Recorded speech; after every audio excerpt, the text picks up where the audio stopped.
mensonge.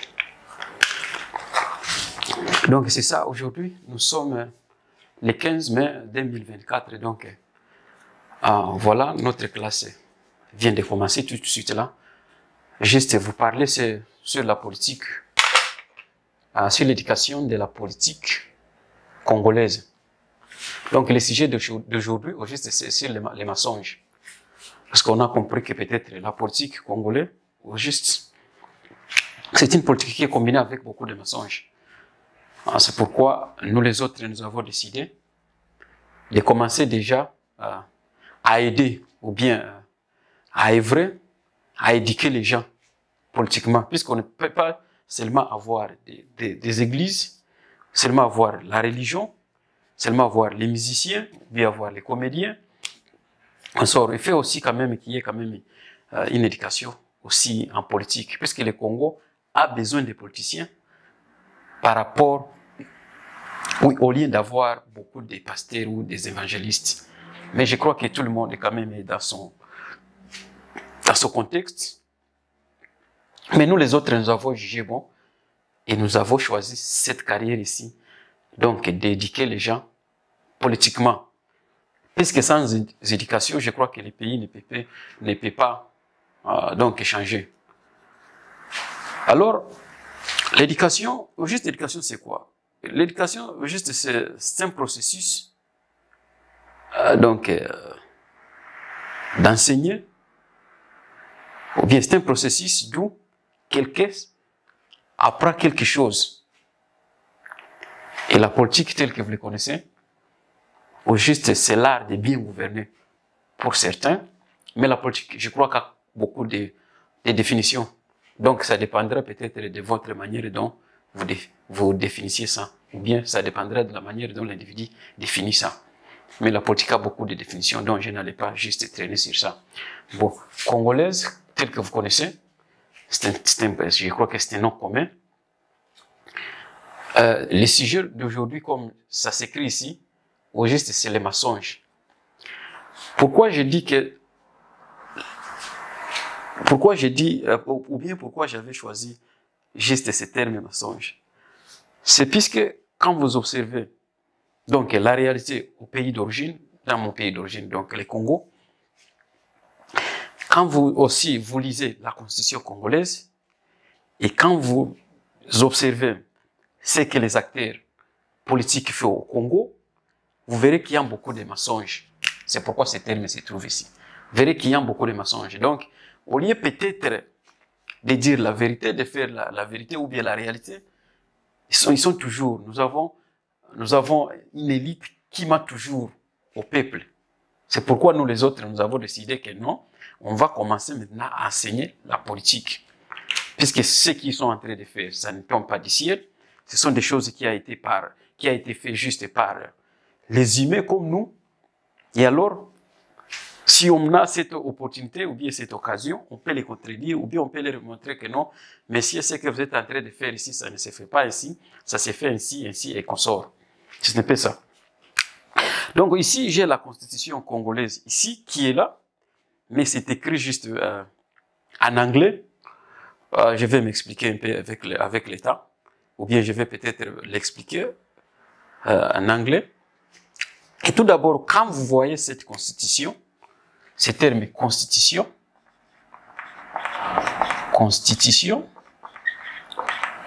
nous avons le terme constitution ici, qui est écrit en anglais, mais je l'ai écrit juste en français.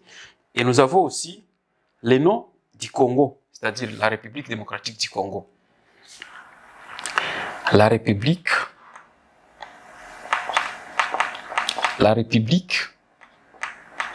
démocratique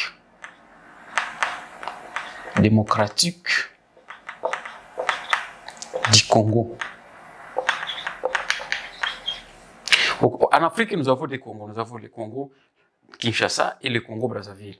Donc, le Congo Kinshasa, on l'appelle la République démocratique du Congo. Et le Congo Brazzaville, on l'appelle tout simplement la République du Congo. C'est ça. Alors, qu'est-ce que signifie une constitution? Au juste, une constitution, c'est quoi? Une constitution, c'est un ensemble La Constitution, c'est juste... C'est un ensemble des principes. C'est un ensemble des principes fondamentaux.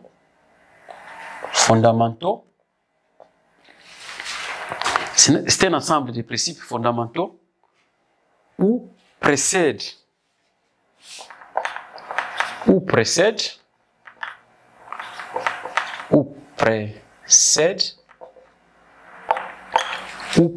quoi?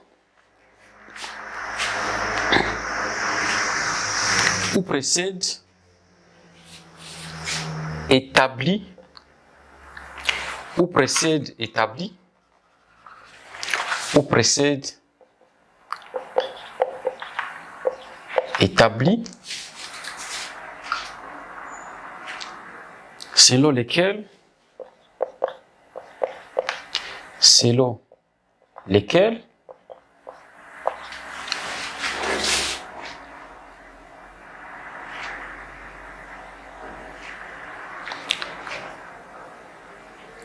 un État,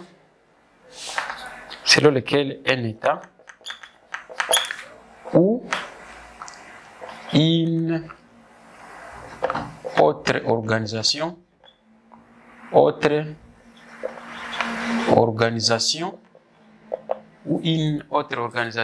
est reconnue comme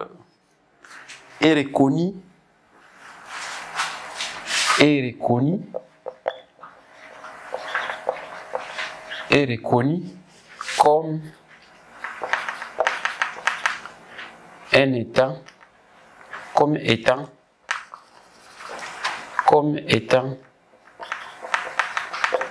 gouverné.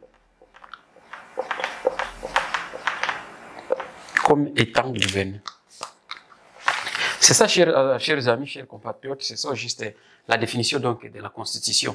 C'est un ensemble. La Constitution est un ensemble de principes fondamentaux ou précédents établis selon lesquels un État ou une autre organisation est reconnu comme un État gouverné. C'est un ensemble de principes. Donc, la Constitution, c'est où on trouve les principes qui gèrent un pays. C'est où on trouve toutes les lois et toutes les règles d'un pays. Donc, un pays sans Constitution, c'est comme si ce n'est pas un pays. Une organisation sans Constitution, c'est comme si ce n'est pas une organisation. L'organisation, juste, doit avoir donc les principes, et doit avoir aussi les règles, et doit avoir aussi les lois. C'est à partir de ces lois maintenant qui gèrent donc toute activité ou bien tout événement qui se déroule dans le pays. Donc c'est la Constitution qui gère ou bien qui coordonne toutes les activités dans une organisation ou bien dans un pays. C'est ça le rôle juste d'une Constitution. Mais chez nous, qu'est-ce qu'on a observé au Congo?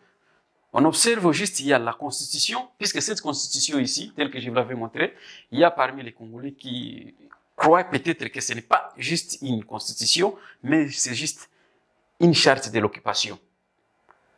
Il y a ces Congolais-là, parce que quand vous lisez les textes qui sont dedans, au juste, ce sont des textes qui sont taillés.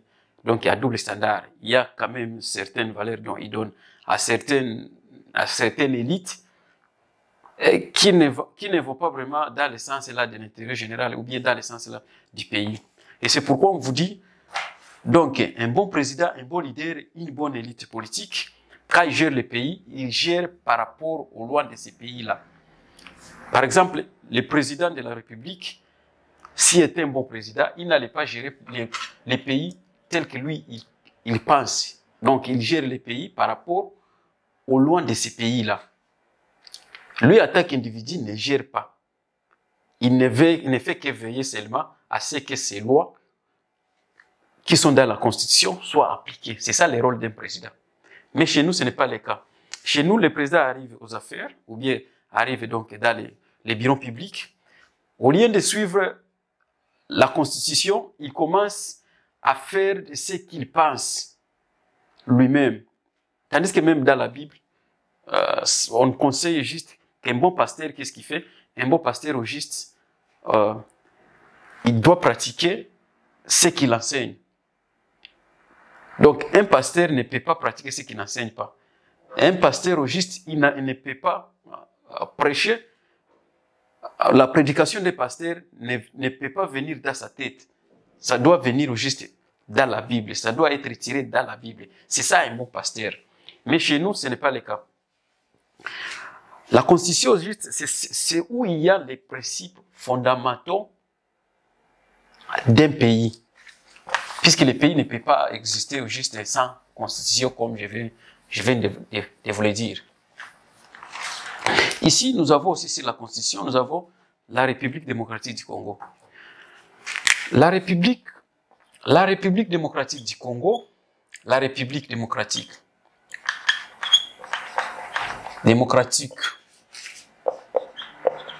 du Congo,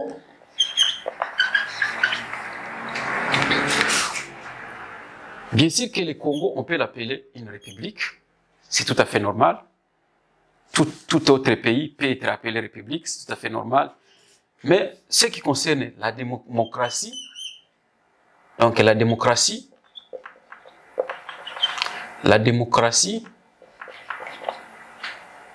on ne peut pas appeler le Congo comme une démocratie. Non. Le Congo n'est pas un pays démocratique. Pourquoi? Puisque dans la démocratie, dans la démocratie,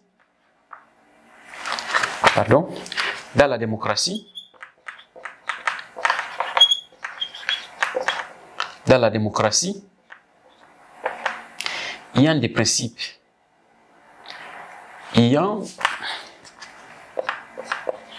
a des principes. Un pays démocratique a des principes. Donc, parmi ces principes-là, on ne peut que choisir peut-être 3 éléments. Nous avons tout d'abord l'égalité. L'égalité, et nous avons aussi la souveraineté d'un pays. Souveraineté. Et nous avons aussi les valeurs.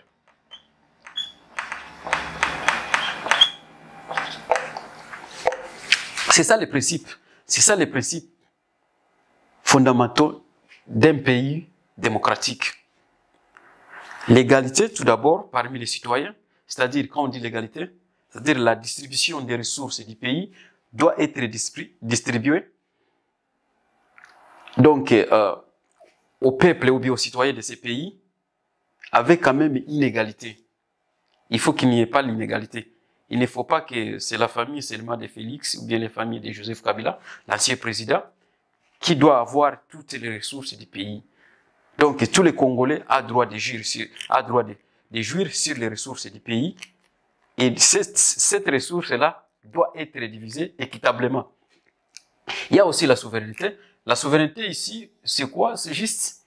Donc, il n'y a pas quelqu'un qui est au-delà de la loi du pays. Comme la Constitution est là, donc ça nous gère, nous tous, en tant que nation.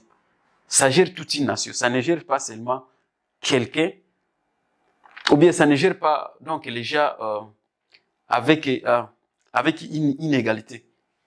Ça gère les gens ou la nation au point là donc d'égalité. Et nous avons les valeurs telles que ce que nous pouvons peut-être, nous croyons ce qui est bon pour nous, on peut les appeler comme des valeurs. Mais ce qui choque beaucoup, c'est quoi?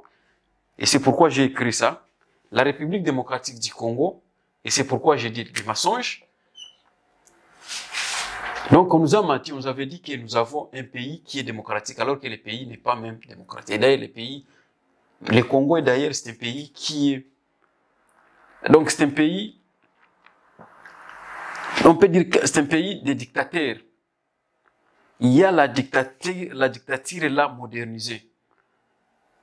Donc, les gens, ou bien la nation, ou bien les citoyens du pays, ils n'ont pas même droit, ils ne jouissent pas même, et donc ils n'ont pas même la chance donc de jouir des ressources du pays. Pourquoi? c'est puisque les pays, donc, économiquement, donc, c'est une dictature. Politiquement, c'est une dictature qui est modernisée, d'où on peut vous donner seulement une chance ou bien une occasion de faire une petite chose qui n'est vraiment, qui ne fait rien ou bien qui ne bénéficie à rien. Et c'est là qu'ils sont au pouvoir. Et il faut sembler de nous convaincre, de dire que non, le pays est démocratique, puisqu'il y a quand même, donc, il y a donc la liberté, c'est-à-dire peut-être des paroles, mais dans le sens propre, il n'y a pas au juste la démocratie. C'est des mensonges, on nous a menti. C'est pourquoi j'ai créé ce terme mensonge ici. Alors, le Congo doit être appelé, au lieu de l'appeler République démocratique du Congo, qu'est-ce qu'on devrait l'appeler? Juste, on devrait l'appeler seulement la République du Congo Kinshasa, pour différencier avec les Brazzaville. C'est un peu ça. C'est ça, nous n'avons pas la démocratie au Congo. Et au Congo, nous avons la constitution, mais cette constitution aussi n'est pas appliquée. C'est pourquoi ce que nous sommes en train de vivre, nous vivons ça, c'est à cause, et donc de ces mensonges ici. Sans que l'élite politique congolaise ne sera pas peut-être à arrêter ou à stopper leurs mensonges, nous, en tant que bas peuple, nous allons continuer à payer les prix et nous allons continuer à payer cher. À cause de la politique dont il faut, au juste, ne bénéficie pas. Ce n'est pas une bonne politique. Et donc, cette constitution, c'est un peu difficile donc d'expliquer la politique sans qu'on ne parle pas de la constitution congolaise, tel que je vous avais dit que c'est ça notre sujet principal, la constitution. Sur le préambule ici, nous avons un préambule ici qui est écrit en anglais. Qu'est-ce qu'on dit dans ce préambule? Qu'est-ce que ce préambule dit? Le préambule ici, il dit que nous, en tant que Congolais, nous sommes unis par destin. Nous sommes unis par destin et l'histoire. Et l'histoire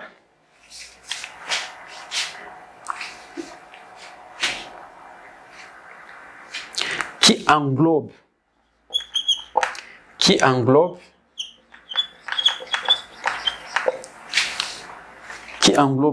Qui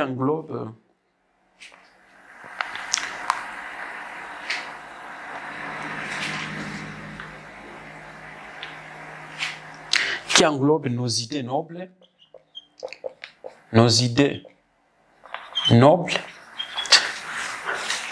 qui englobe nos idées nobles,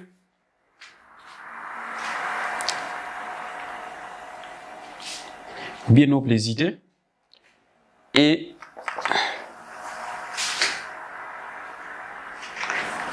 la liberté. Et la liberté. Et la liberté. Ainsi que quoi? Ainsi que la fraternité.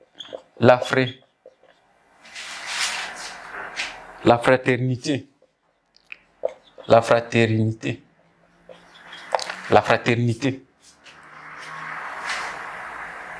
Solidarité. La fraternité et la solidarité. La fraternité des solidarités. Des solidarités.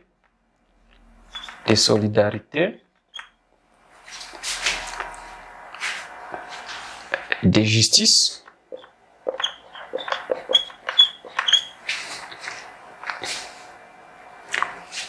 Paix et travail.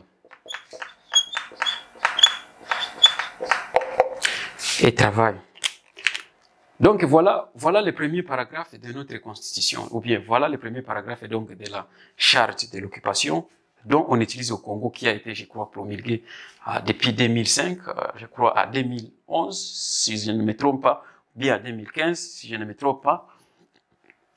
Mais quand vous lisez maintenant cette constitution, comme je vous avais expliqué, tout d'ailleurs, les pays ne devraient pas être appelés démocratie et démocratique, puisqu'il n'est pas démocratique.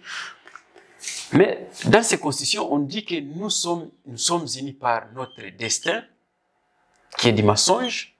Nous n'avons pas un destin.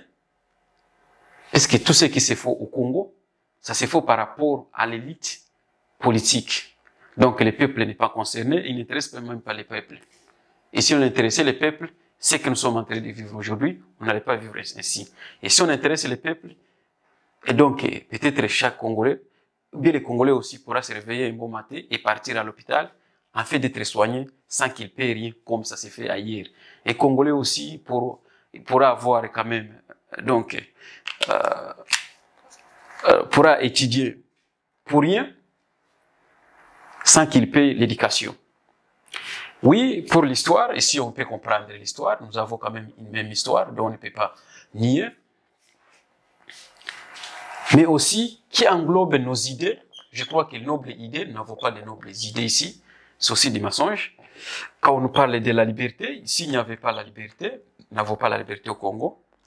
Il y a ce n'est que la liberté de l'élite politique, et cette élite politique aussi doit être quand même une élite là qui quand même assure des responsabilités là très hautes.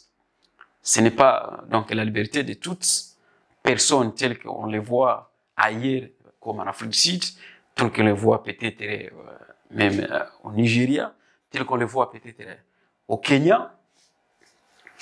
Mais la liberté donc du peuple, ou bien la liberté de s'exprimer au Congo n'existe pas, puisqu'aujourd'hui, si je commence donc à critiquer ou bien à lamenter sur le président ou bien sur l'élite politique, normalement, ils vont quand même m'arrêter. Et la liberté, là, nous n'en avons pas. La fraternité, au juste, c'est quoi? La fraternité, je crois qu'aussi c'est un intérêt commun. Au Congo, nous n'avons pas un intérêt commun. Pourquoi?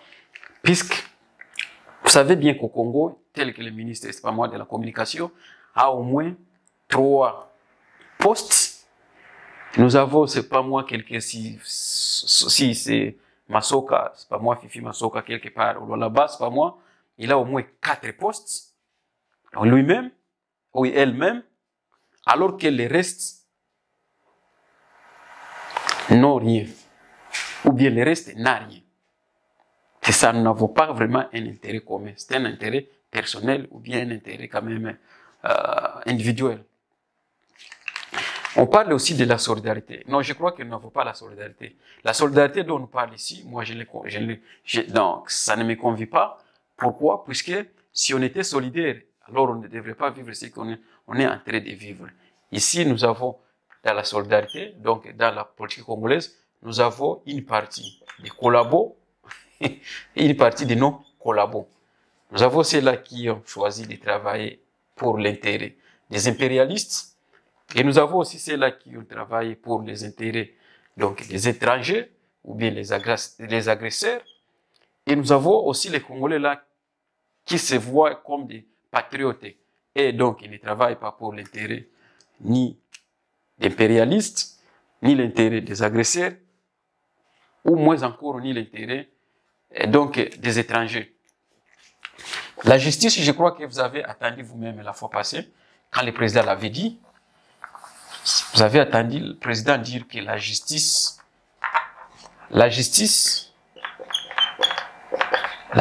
au Congo n'existe pas. Il y a l'absence de la justice. L'absence plutôt de la justice. C'est pourquoi, la fois passée, quand vous avez vu, donc, il y a eu quand même, donc, quand il y a eu, comment j'appelle? Quand il y a eu ces problèmes, je ne dirais pas même un problème, quand il y a eu,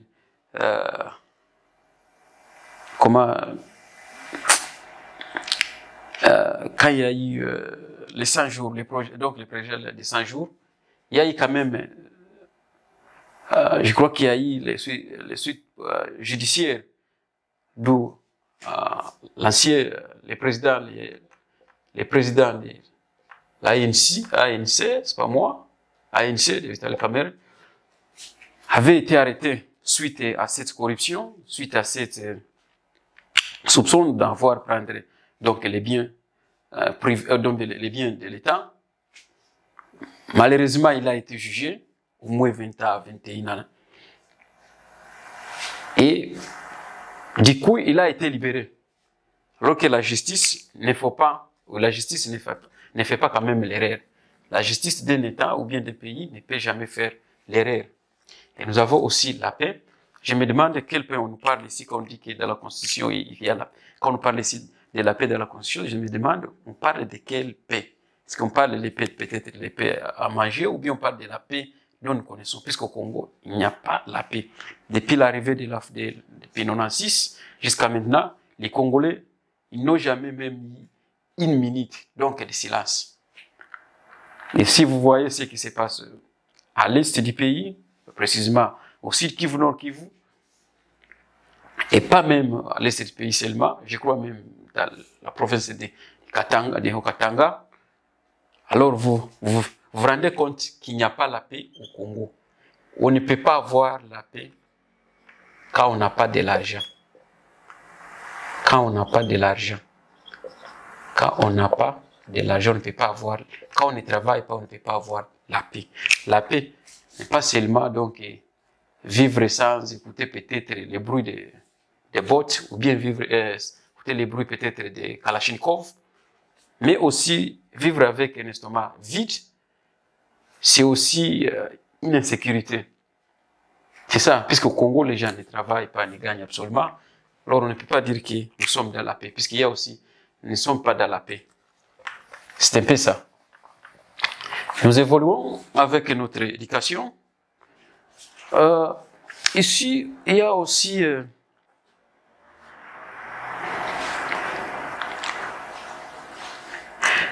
cette même constitution dit que nous sommes animés par notre volonté commune. Est-ce que, en tant que peuple congolais, est-ce que nous avons une volonté commune? C'est ça la question qu'il faut se poser. Est-ce que nous avons une volonté commune? Je crois que la volonté commune, non, nous n'en avons pas. Puisque nos leaders font ce qui sont contre notre aspiration. Contre notre aspiration. C'est-à-dire, on ne peut pas parler ici donc d'une même volonté. Nous n'avons pas la même volonté. Si on a la même volonté, nous attaquer la volonté, nous attaquer peuple, nous attaquer nation. Notre volonté, juste, c'était peut-être d'avoir aussi les Congo être debout. Mais nous avons l'élite intellectuelle, les soi-disant politiciens, les parlementaires, les ministres, les gouverneurs, même les conseillers des zones, les bourgmestres, même les sénateurs, qui ne font que voler de l'argent, tout en nous laissant vides ou même réduits comme un peuple. Donc, dans ce cas ici, nous n'avons pas la même volonté. Ça aussi, c'est néa, nous n'avons pas la même volonté. Vous avez la volonté peut-être de construire des maisons, d'acheter les biens ailleurs, à Paris. Vous achetez des maisons à Paris, à Londres, à Washington, en Israël. Et donc, votre argent, vous ne le mettez même pas aux banques, il n'y a pas même de banques congolaises.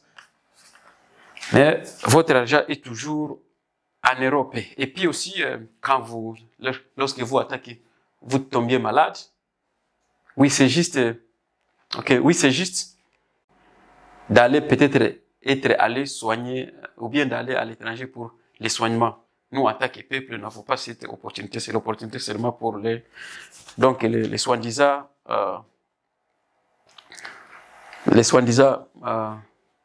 politiciens. Et donc, ici, la même constitution dit que nous allons construire quand même, nous allons construire au cœur de l'Afrique un état de droit. Et une nation puissante, propre et forte, on ne peut pas jamais construire une nation puissante. Puissante, jamais. Puissante, jamais, puisqu'on n'est pas puissant. Ça, c'est du mensonge. Au cœur de l'Afrique, les Africains ne peuvent jamais apprendre rien à nous, puisque nous ne faisons rien. Zéro. Ici, c'est double zéro. Et puis, quel est ce terme qui va suivre?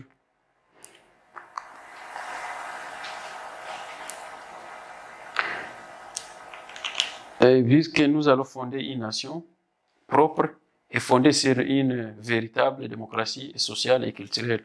Non, la démocratie, si je vous avais dit, ne voit pas la démocratie. C'est du mensonge. Social, c'est du mensonge. Nous avait dit peuple d'abord, mais actuellement, on ne voit pas ces peuples d'abord. C'est du mensonge.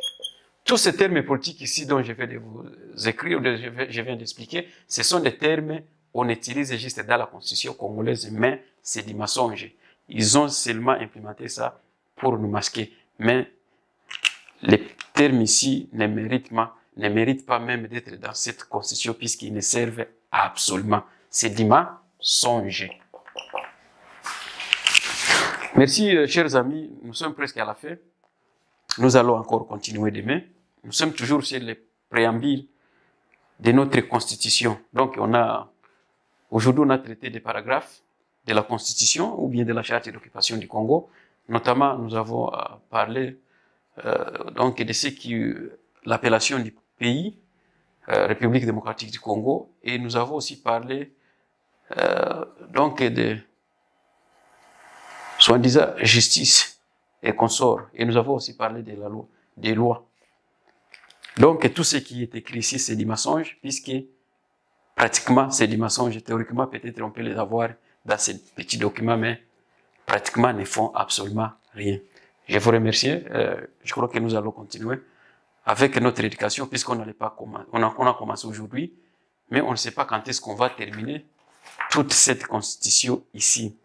Donc on va les faire petit à petit jusqu'à ce que nous les terminons. Le peuple doit savoir qu'est-ce qui est écrit ici et quel est le rôle de ces écritures et à quoi pourront servir ces écritures. Le peuple doit savoir ça. C'est son droit. Tel qu'avait dit François Hollande, un homme d'État serve d'abord son pays avant de servir les valeurs universelles, c'est son droit. Aussi, le peuple a le droit de savoir ce qui se passe ici, ou bien ce qui est écrit ici. Je vous remercie. Bye.